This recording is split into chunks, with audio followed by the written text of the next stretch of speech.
को हम किस प्रकार से प्रिजर्व कर सकते हैं, संभाल सकते हैं, इसका लीगल स्टेटस क्या है। तो आर्टिकल 326 है जो election of the Lok Sabha and state assembly universal adult surface पर होंगे, मतलब जो 18 साल से ऊपर लोग हैं वो इस चुनाव में भाग लेंगे। यह हमारा अनुच्छेद 326 कहता है।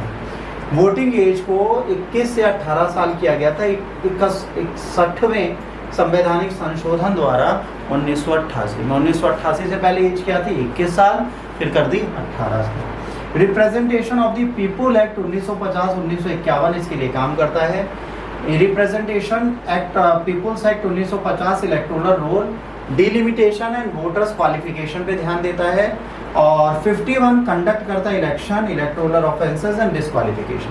ये वोटर के लिए है और ये उन लोगों के लिए जो वोट लेना चाहते हैं। ठीक, इसके बाद वोटिंग क्या फंडामेंटल राइट है? Not a fundamental right but a constitutional right under 326।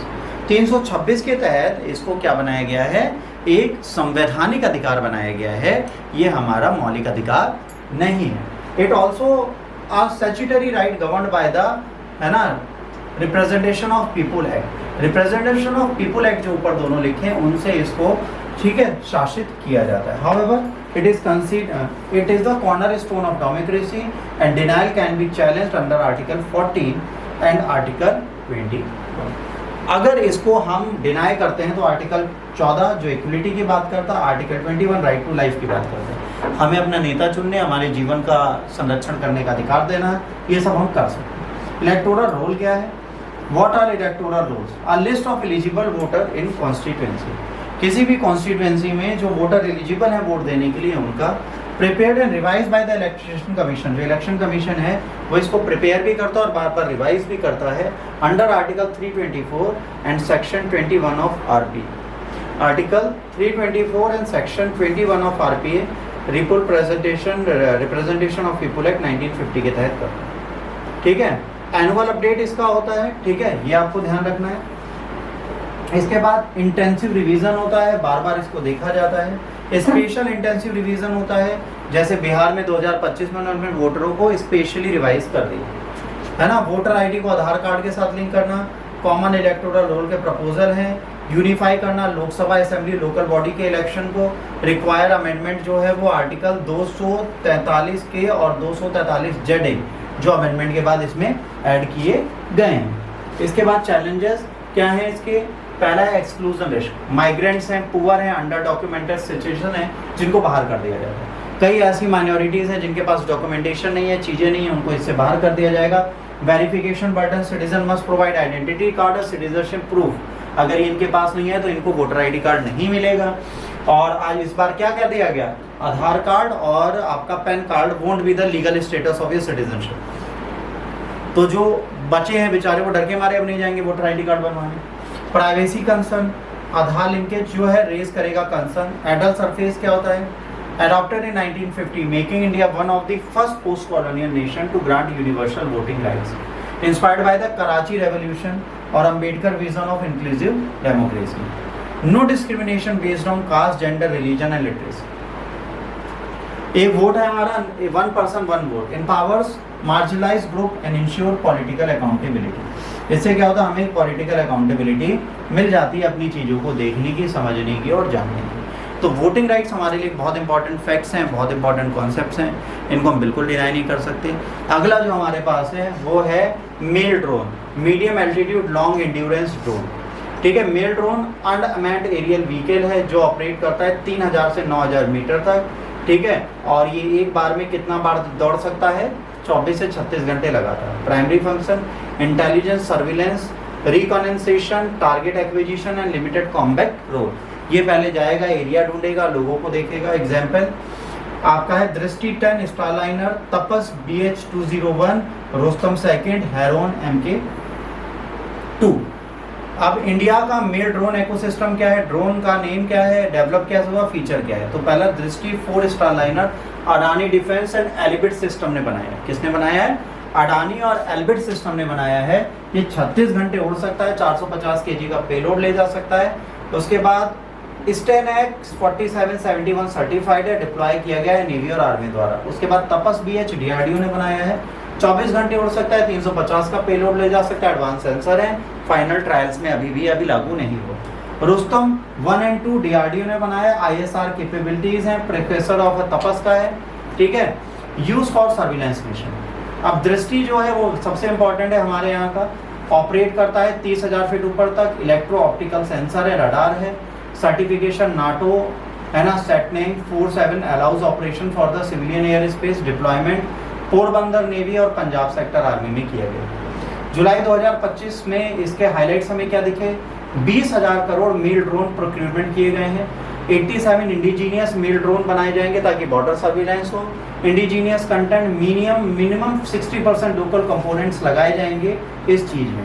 की प्लेयर अडानी डिफेंस है, हॉल है, टाटा एडवांस सिस्टम, LNT है, new space research, surveillance along LAC and LOC। China और पाकिस्तान के बॉर्डर पे सर्विलांस किया जाएगा, मैरीटाइम मॉनिटरिंग की जाएगी और integration of indigenous missile system को करने का प्रयास इससे किया जाएगा। Force multiplier enhance tri services, border security इससे बढ़ेगी, मैरीटाइम डोमेन अवेयरनेस बढ़ेगी, मेक इन इंडिया पुश बढ़ेगी। पहले GPS deny environment, imported drone face navigation issues, battery tech, indigenous lithium ion cells still under development, आज भी हमारी battery development नहीं है, हमें बाहर से लेना पड़ता है। Ethical warfare, remote strike raise civilian impact concern, अगर रिमोट स्ट्राइक करते हैं तो सिविलियन पे भी आक्रमण होने का एक डर बना रहेगा। Cross border infiltration and drug drops from Pakistan, अगर ये पाकिस्तान जा रहा है और ड्रग ड्रॉप कर रहा है तो ये भी गलत है। मेंस में क्या क्वेश्चन आता है, discuss the strategic relevance of medium altitude long endurance drones in India, defence preparedness, highlight recent developments and challenges in indigenous drone manufacturing. इस पे आपको 250 वर्ड लिखने को आ सकता है, लिख लो। इसके बाद आता है पॉलीक्लिनिक एरोमेटिक हाइड्रोकार्बन्स, ठीक है, PAHR organic compound composed with multiple fused aromatic rings also known as polynuclear aromatic hydrocarbons और condensed ring aromatics. They are non polar, है ना, lipophilic and thermally stable, making the persistent pollutants. ये pollutants persistent हैं, लगातार बने रहेंगे, ठीक है। Source of PHA incomplete combustion of the fossil fuel, अगर फॉसिल फ्यूल जो हम जला रहे हैं उसे पूरी तरह नहीं जलाएंगे तब बनेगा, बायोमास से बनेगा, गार्बेज से बनेगा, तंबाकू से बनेगा। कोक ओवेंस जो यूज होते हैं, कोयले की भट्टी, वो पेट्रोलियम रिफाइनरीज ऑन स्मेल्टर्स, ये इसका यूज करते हैं। व्हीकल और एग्जॉस्ट जो होते हैं डीजल इंजन के, वो ये गैस बनाते हैं। Residential heating and would burning, अगर घर को गर्म करने के लिए हम किसी चीज़ का प्रयोग करते हैं और लकड़ियों को जलाते हैं तभी होता है। Forest fire, volcanic eruption and decaying organic matter भी इस चीज़ को करते हैं। लो मॉलिक्यूल वेट जो है वो 2 से 3 रिंग बनाता है, ठीक है, नेफ्थलीन एंड एंथेरेसाइन बनाता है। हाई मॉलिक्यूल होते हैं, 4 रिंग्स के होते हैं, बहुत टॉक्सिक होते हैं, जो बेंजो है ना, बेंजोआफायराइन एंड द क्रेसेसाइन बनाते हैं। अब इसके बाद जो अगला है टॉक्सिक हेल्थ पे इसका इम्पैक्ट क्या है, कुछ PHA जैसे बेंजो जो है ये ग्रुप 1, ठीक है, में आता है बाय IARC। इसके बाद बायो एक्यूमुलेशन क्या है, लिपोफिलिक नेचर है, अलाउज करता है फैटी इश्यूज आवे, टिश्यूज आपकी बॉडी में एक्यूमुलेशन करता है फैटी टिश्यूज। ये क्या करता है, सांस लेने की प्रॉब्लम देता है, स्किन और ब्लैडर का कैंसर दे सकता है, DNA डैमेज कर सकता है, PH DNA एडेप्ट हो गया तो। एयर पॉल्यूटेंट है, सबसे बड़ी बात है, वाइल्ड वाटर और सॉइल कंटेमिनेशन देता है, उसको खराब करता है, इकोलॉजिकल रिस्क है। हार्मफुल एक्वेटिक लाइफ देता है, अगर तेल फैल जाता है तो क्या होता है, जो समुद्री जीवन है वो खराब होना प्रारंभ हो जाता है। भारत के कॉन्टेक्स्ट में इसकी बात क्यों की जा रही है, PHA detected 139 location across India. North India में दिल्ली, कानपुर, लखनऊ में सबसे ज्यादा इसका कंसंट्रेशन मिल रहा है, बायोमास बर्निंग और व्हीकल इमिशन के चक्कर में। किन शहरों में नॉर्थ इंडिया में, दिल्ली, कानपुर और लखनऊ में सबसे ज्यादा पीएच का लेवल बढ़ा हुआ है आज की डेट में। BAP level often exceed national ambient air quality standard. अब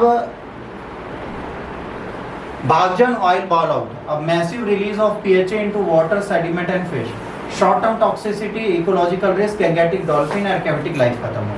PHA को कैसे कंट्रोल किया जा सकता है, सेंट्रल इंडिया में PH लेवल को अर्बन डस्ट और पैरामीटर से देखा जा रहा है। इसके बाद एप्रोप्रिएशन इसका है, डिटेक्ट करता है क्रायोजेनिक ओरिजिन, जैसे कंबंशन रिलेटेड होता है। सबसे इंपॉर्टेंट इसके लिए हमारे लिए क्या है, व्हीकल्स को पॉल्यूशन फ्री बनाना। यही रीजन है कि नॉर्थ इंडिया में सबसे ज्यादा हम EV को प्रमोट कर रहे हैं। आप ये समझ लीजिए कि दिल्ली, लखनऊ, कानपुर जैसे शहरों में अगर कैंसर के पेशेंट बढ़ रहे हैं या स्टमक और अस्थमा के पेशेंट बढ़ रहे हैं तो उसका रीज़न यही है। क्वेश्चन आएगा, polycyclic aromatic hydrocarbons are emerging pollutant with the serious health and ecological application, discuss their sources, impact, mitigation strategies in the Indian context. भारतीय संदर्भ में इसके स्वास्थ्य पे क्या हानि है, पर्यावरण की क्या हानि है, इन सब के बारे में बात करेंगे।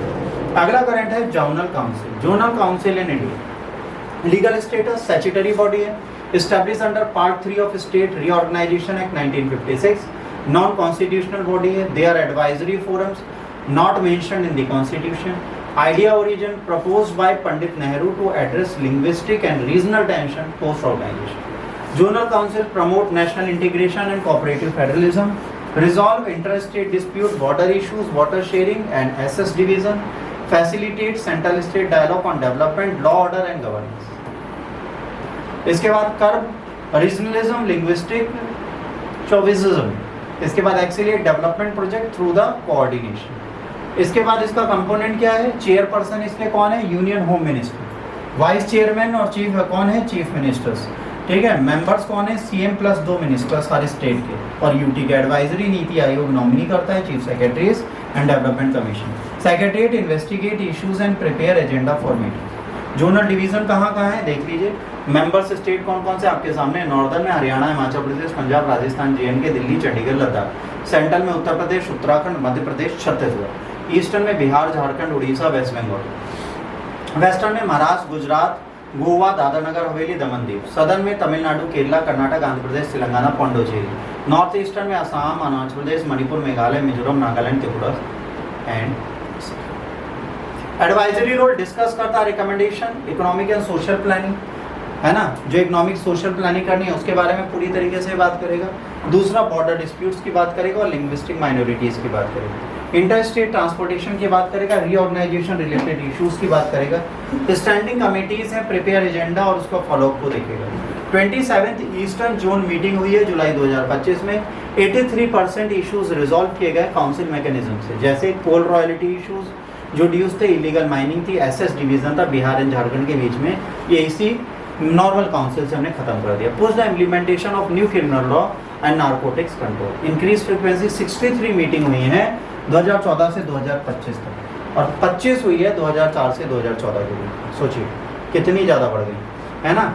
Engines of cooperation, Amit Shah remark the council evolving discussion forum to action platform. इन्होंने कहा भाई अगर बात करके रिजॉल्व करोगे अच्छा रहेगा। Discuss the role of zonal council in promoting cooperative federalism in India, how effective they are in resolving interstate disputes and fostering regional development। इस पे आपसे मेंस में क्वेश्चन पूछा जाए तो आपको लिखना पड़े। यहाँ तक कोई डाउट है तो आप पूछ सकते हैं, क्योंकि आपका करंट अफेयर्स का भी सेगमेंट हो गया समाप्त।